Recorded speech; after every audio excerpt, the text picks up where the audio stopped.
Hi, I'm Carol Ritchie and welcome to Cooking with Carol. I'm here in Michigan in the Midwest, my home state, and I'm so happy to be here with a new friend and a new neighbor. His name is Tim Rada. How are you doing today? Pretty good. Good. We're so happy to have you in the kitchen, and we've talked about this recipe for a long time. But it's exciting to know that you are from Brooklyn, correct? Yes. Which Brooklyn is that? Michigan. I didn't know there was a Brooklyn in Michigan. That's pretty fun. I love that.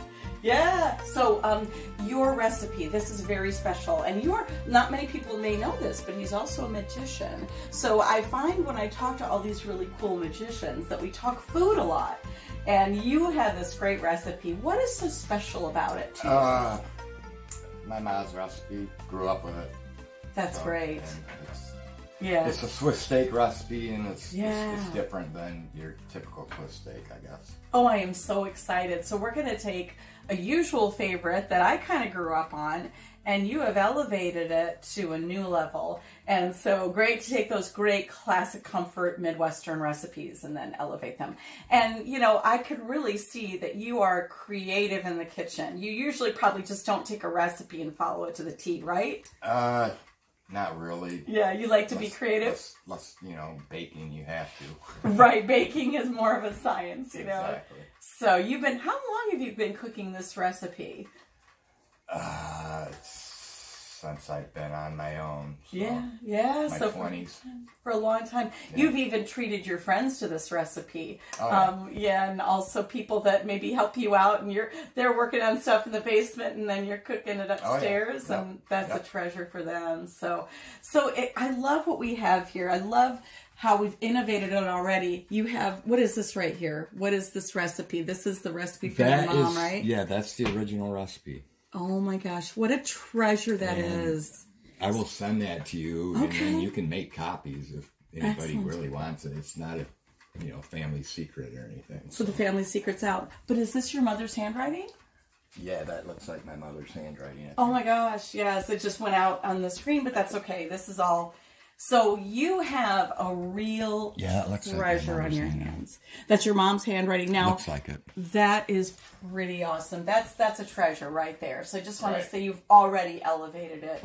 You've used your modern technology, and you've scanned it, and you've saved it. I think that's something that people really need to do is, I've been cooking with my mother here since I moved back, and I treasure every moment. So I love it. So let's go through the ingredients real quick and talk about what you like to use as opposed to what the recipe calls for. I omitted a couple ingredients. Sure. But we've got flour here. We've got your standard flour. We've got onions and carrots, typical great Midwestern flavors. Yeah, and you can use whatever onion you want. If you wanted to use red onion, I mean... Oh, I love red onion. So I happen to... Sweet onions were on sale at the Polly's where I live, so that's what I bought. Excellent. And carrots. And this is V8 juice, which is that is really cool. I would have never thought to put that in there. But that's got all kinds of great seasonings and flavors in there. So that's already a elevator right there. Yep, I added the V8 to the recipe. Oh, so that was an addition that you did. And I added the wine to the recipe. Woohoo! Do you know, my mother-in-law told me once that if you add wine to something, you're already a gourmet cook. So that's all it takes to be a gourmet cook is to add wine to something. I love it. And then Worcestershire sauce. Yes. Oh, that's one of the ingredients. Fantastic. I also have, that's a key ingredient, I believe. So that is your key ingredient for extra deep flavor. And this is good old diced tomatoes. Did your mother can tomatoes at all? Just curious. Yeah. Were they like the best tomatoes ever? She canned tomatoes. She did tomato juice. She did homemade relish, dill pickles, bread and butter pickles. Fantastic. She canned green beans. She froze corn. We'd have spaghetti at night for dinner, and the tomatoes would be out of our garden that morning. Oh my gosh! Clearly, that's how... mill, Did she have the mill? Yeah. Oh, I love it. Clearly, that's how you fell in love with cooking. You clearly had a great frame of reference with her cooking. Oh, yeah. And, I know she's really proud of you. And then we've got steak here. What kind of steak is this? That is just brown steak. Okay, I love brown steak. You can use top or bottom. Okay. Either one. And what have you done? We're going to show them how to do all of this here in a second, but we're going to get prepared. I just pre-stuck this with a fork. Okay. Just You know, Well, why not? usually I just yeah. use a meat pounder that's got the things on it. Yeah, You know, yep. and just pound the flour in. But Do you want to we show them didn't how have a you meat did that? pounder, so I used the fork. Yeah, I just used the fork and just, Yeah. Okay. you know, went through and Excellent. did both sides. Okay.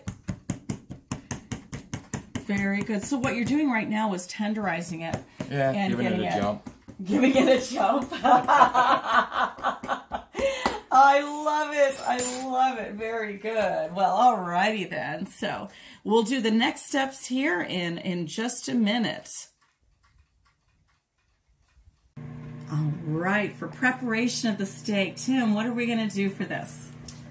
We're gonna pound the flour into this meat. Oh boy, that sounds like fun. Yeah. Does it get a little messy? It can. I mean, I love it. depends on how intense you get. I love it. I love it. Do you want me to get that plate out too, or do you think the rolling pin will do it? Ah, there we go. You know, I'm not gonna get real intense. I don't want to make a big, huge mess. But Oh, you know, that's okay. And you generally you have a meat pounder too, so it's putting the marks in it and pressing the flour down into the meat. Okay. So. Awesome. But you've taken the fork and you have just put the holes in it. I tried to make some holes in it with a fork. I think that's pretty We brilliant. didn't have a meat pounder, and I Yeah. forgot to bring mine. That's okay. We, makeshift. I've seen many a home cook makeshift. They use plates. They use the rolling pin. They use wine bottles, whatever, But that looks great. It's a great stress reliever, too. Yes. I was going to add that. Yeah. Do you find that cooking helps you relax? Yeah. Love it. You must be a drummer, too. Are you a drummer? You are, aren't you? Yes, you are. All right. Yes. Yeah. I love it. I love it. Now, do you want me to put some That's salt? why we get along so well, him and That's John. right. And I know, we got drummers in the house. Yes. Now, you said that your mom would add, like, dry mustard. According to the recipe, she had dry mustard. the recipe calls for a little bit of dry Yeah. mustard, which I think Yeah. would mix into the flour. Can I put some salt and pepper? You sure can. Okay. So Well, she would most put... definitely. She would put salt. She would put the mustard and the salt and pepper. And you can put the pepper and the salt into the flour too. But Oh, cool. The pepper. I'm hitting it with pepper. Like big About time. every step. I I put it in love the it. pan. I hit it more pepper. I put it in the pan. The roast. Okay, I'll add a little oil so that you can brown that steak. Yeah. Once you get the flour pounded into your meat, you're gonna brown all your pieces of meat. Beautiful.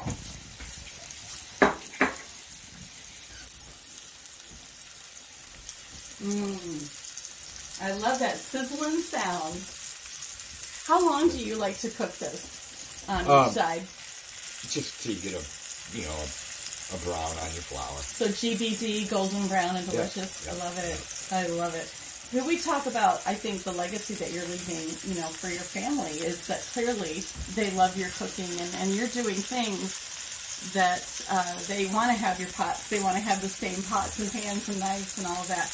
Is that a great feeling? Oh, yeah. Oh, why do you think it's so important for us to cook at home with our kiddos? It's the legacy, isn't it? Yeah. Yeah. Tradition. Yeah. Handing something down from generation to generation. That's great. I love it. All right. We'll come back with... Oh, is it ready to turn? Yeah, we'll check and see. All right. If I want to brown it a little more, I can turn it back over. Okay. I love it. That looks so good.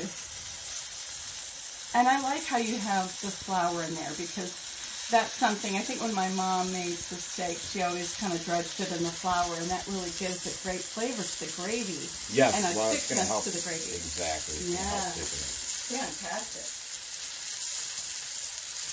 The aroma is incredible. Who doesn't love good beef, cooking up, and it just smells so good. My grandson.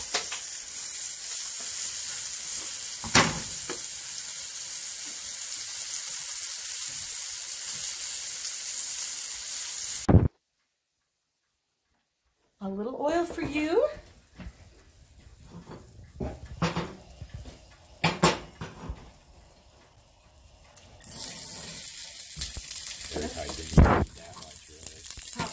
teaspoon or so, huh? What an incredible aroma is this. Carrots and onions, I love it. It smells so good. Yeah, so this is a step I added. Okay. I take my onions and carrots and get them started in a little bit of oil. All right. Let them go for a couple minutes. And get them all coated good.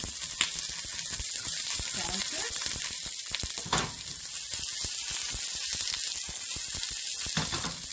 Do that again. So how did you get interested in magic? A friend of mine when I was in elementary school. Yeah. His grandfather did magic, and him and his brother did magic, and That's great. that's how I got into it. So you enjoy coming up here to Colin and visiting, and Oh, loved it. you're representing, you've got your Sterlini Magic shirt on today. Yay. That's awesome. Awesome. We enjoy chatting with you for the Sterlini's Magic Mayhem on Monday nights. That's always fun. Oh, it's a good time. Yeah. I like coming out for that. Yes, yes. And I bet you have fun sharing magic with the little ones in your life and to bring delight and smiles and wonder to their eyes. Yeah, that's basically what I'm doing. I'm padding my collection for, Yes, for yes. my grandson. Oh, that's great. That's great. So after a couple minutes to get these going, and this is another little element I added. Oh, wow. Kind of drowned them in some red wine. Help me, help me. Let them simmer for a minute. Oh, that looks so great, Jim. That is the gourmand experience.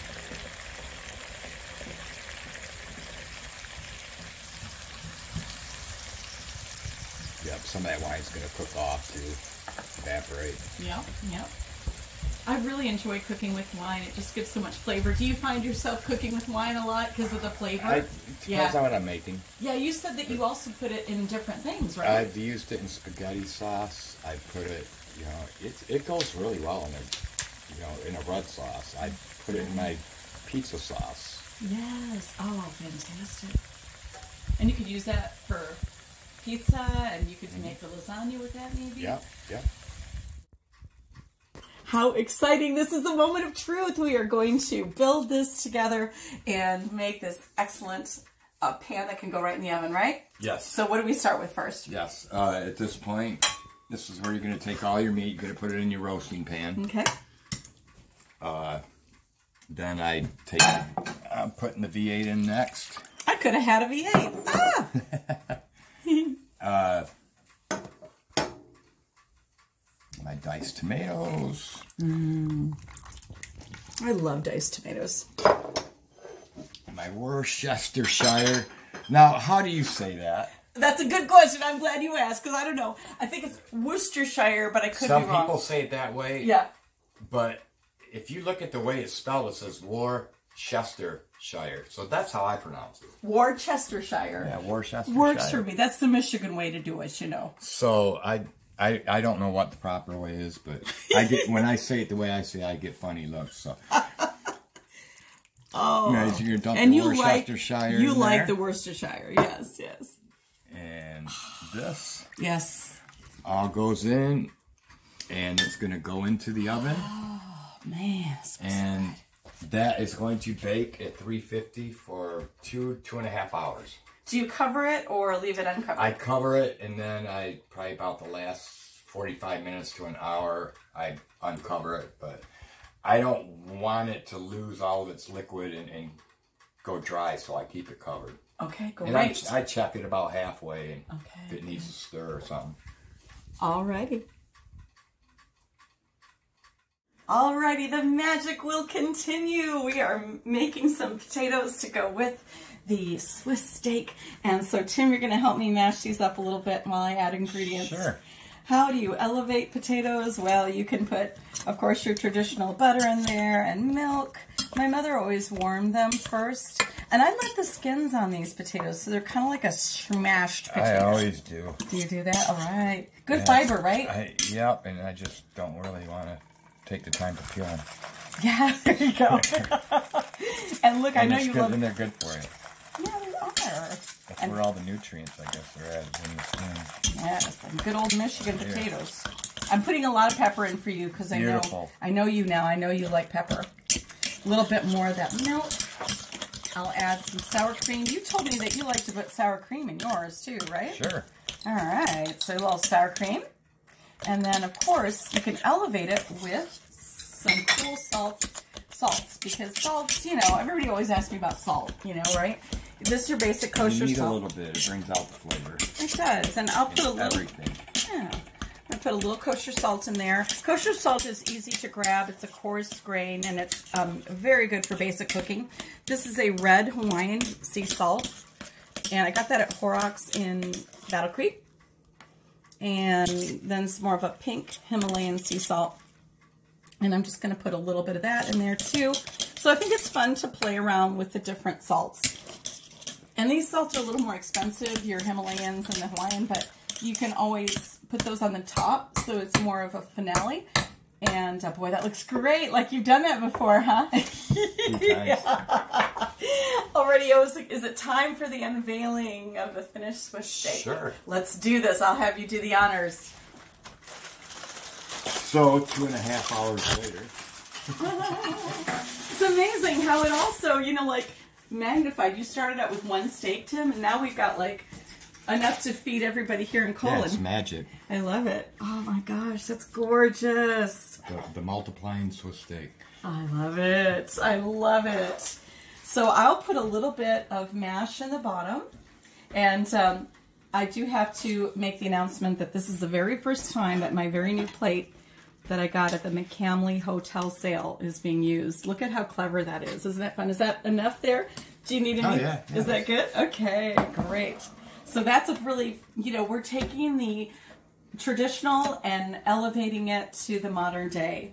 And look at you. That's the, oh my gosh. Take some of this sauce with steak gravy. In there. Tim, that looks so good. And there's your Piece really of that meat. tender steak. Yes. Oh my gosh, that's beautiful. Show you how tender this is. Yeah, let's see. I'm gonna have to grab my spoon or a fork and try that. On there. All right, I've got a big fork. Look at my, I got a big fork because I'm hungry. Oh my goodness, that is the most tender steak I've ever seen. So be careful. It is, so I'll just blow on it really good. Okay, here's the big taste test with my big fork.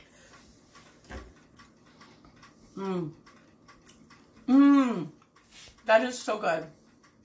So tender. The lime and the Worcestershire. And the V8 juice. Great combination. Thank you so much for sharing this recipe. I am so honored that you're here cooking with me today and that we actually get to see this and taste this today. What a wonderful day. And I can't wait to cook with you again. Sounds like fun. All right. It's magic, everybody. Thanks again, Tim. And all of you out there, thanks for tuning in to Cooking with Carol.